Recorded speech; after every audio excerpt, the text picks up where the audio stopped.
له جګړو ستړي دغه وګړي په تورتمونو کې د خپلو ماشومانو د ښې راتلونکي لپاره د رڼا په لټه کې دي. د وردګو ولایت د سید آباد ولسوالۍ د لرې پرته کلي ګربت په یوه څنډه کې د دې کلي خلک دغه ښوونځی په خپل شخصي لګښت رغوي. د دې سیمې اوسیدونکي وایي چې تر اوسه د خپلو ماشومانو د زده کړو لپاره د ښوونځي ودانۍ نه لري او د کلي په منځ کې یوه زړه کلا کې چې څو ځله یې د زیاتو بارانونو له کبله پر ماشومانو د بام چت هم لوېدلی زده کړې کولې. په هغه کې موږ ډېر پاسپورت یو د دون هم دا کار کړی و چې مجبوره شوي چې په داسې په بېسوادۍ کې پاسپورت یې چې په آخر اندازه دا کارم په دوی شروع کړی دی. نو موږ غوښتنه لرو هم د دولت هم د موسساتو نه که د موږ سره دغه کمک همکاري وکړله دې به هم موږ خوشحاله و هم به الله خوشحاله وي د وړکي کندې وي چې خدای پاک یوه ځای ته ورسوي. په موږ خو تېره شوله شهر کمال وادي تېر شو. دوی وایي په تېرو 20 کلونو کې د دوی سیمه جګړو سخته وځپله خو له دې سره سره تر اوسه حکومت ورسره هیڅ راز مرسته نه ده کړې او په ځلونو یې ورته د دې ښوونځي د جوړولو لپاره وړاندیز کړی خو هیڅ راز اقدام ورباندې نه دی شوی. موږ دغه مکتب په دغه شروع کړ چې څو د انقلاب غلی دی افغانستان کې موږ ته دولت هیڅ مخه نشته د اول نه تر نن ورځې پورې موږ د ماشومان په سپیلیال کې په داسې کور کې وو چې 2 ورځې چت پیر کېناستو الله پاک وسات. موږ په خپل مټو دا مکتب ته شروع په کونډه په یتیم پیسې ورته ټولې کې ته دغه زموږ سواله خزاتي دی موږ هیڅ ته هغه نشته طاقت ذاتي نور نه لرو نه په کونډه نه په یتیم نه په ته دغه زموږ ورسو اوس موږ ولاړ ځالې کو په عربو تمام کړی ده ایران تمام کړی ده او دلته هم کوم معلمان دي دغه معلمان نه موږ ماش کټ کړی.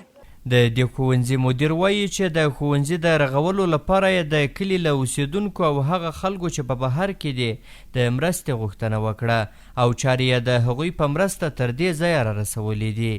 کوم تعمیر چې تاسو په باکګراوند کې وینئ دا د غازي تاج محمد خان منځني ښوونځي تعمیر دی چې په دې ښوونځي کې د لومړي ټولګي څخه تر 9هم ټولګي پورې 1580 تنه زده کوونکي په زده کړه لګیا دي.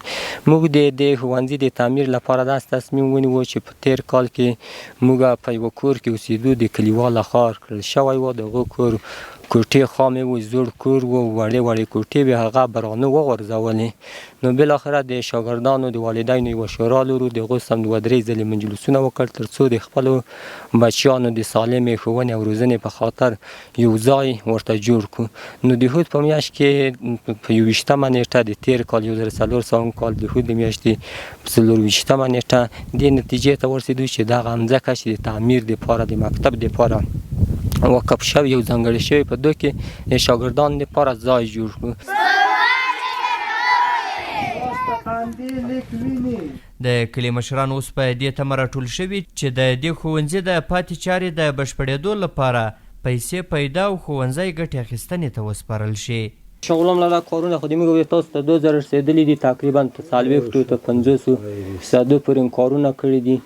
نور نو چات او کانکریټ ته هغه آماده دی تعمیر او مالی مصارف هم دا د کله یم امر و لټول هم دغه څه شی چې په بودېدل هغه هم پیربود کله او هغه څوک چې په ایران کې مسافر دي په عربو کې مسافر دي هغه مخفله واسه ټول ارسوکه. نور دا کارونه هم ډېر وځنډېدل تقریبا 3 هفتې کېږي په تعمیر کې کار نه دی شوی. نو موږ تاسو باید یوه غمه وخورو زوتیا واویم یخ کېږي وخت باندې تېرېږي چې دغه پټ کړو تعمیر. نو څه رقم کولی شو چې د دوی دپاره مالي امکانات برابر کړو او شی ورته آماده کړو کانکریټ کوی ګاډر پچوی دستک پچوی که چېرې موږ د تاسو امکانات نه وي نو مجبوره یم دغه دستکو باندې اکتفا وکړو دا واچوو څه رقم ته باید وکړو. سر بندگی کوشش تو خدای مهربانه دی چې کانکریټ کې وچو هغه خرڅي خدای مهربانه دی چې موږ څخه خلک کمک وکړو که د تر اوسه چې کړی باید دو خدای ته امید لرو. په دیني مکاره ښوونځي کې اوس هم د دې کلي تنکي ماشومان تر سره لمر او د باران تر څاڅکو لاندې خپلو زده کړو ته دوام ورکوي او زیاتوي چې د ښوونځي د ودانۍ په جوړېدو سره خوښ دي او هیله لري چې د ښوونځي پاتې چارې هم ژر تر ژره بشپړې شي. دته ډېر خوشحاله یم نه هغه موسسه مرسته وکړه نه د دولت وکړه د موږ پلارونو په خپله مټو هغه غوښته شول مکتب ورته جوړ کړو. اوس ورسۍ نه لري چت نه لري ورونه نه لري د ګرمۍ د لاسه زده څه هغه مریضان یو وخت. کتابونه څنګه دي؟ کتابونه هم شته؟ نه کتابونه لرو، نه کتابچې لرو، کلمان هم نه لرو. دوی وایي د جګړو پر مهال له ګڼو ستونزو سره مخ وو او دغه راز په هغه بله ودانۍ کې څو ځله ورباندې د ښوونځي د بام چت لوېدلی خو چاته پکې زیان وانه وښت. دا تازه جوړ شوی هغه مخکې په بل مکتب کې اوسېده زړ و، یو هغه ولوېد او سیم په شیندې کې مړه و. چاله یو چاتره هغه ورونه ورسته یې نشته دي.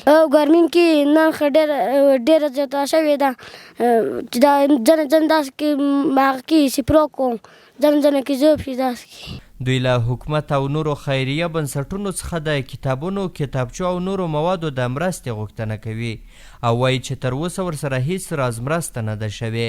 او اوس نور خپل وس او طاقت هم ختم شو او نور وس نه لرو چې باید موږ جوړ کړو او د حکومت نه مې دا غوښتنه ده چې موږ سره مرسته وکړو او بالاخره د موږ کتابونه هم چې دي کتابونه نه لرو، د کتابو کمی هم لرو. د دې ښوونځي ښوونکي هم د ودانۍ په جوړېدو سره خوښ دي او وایي چې د ودانۍ په نه شتون کې د زده کوونکو لپاره زده کړې کول خورا سخت کار دی.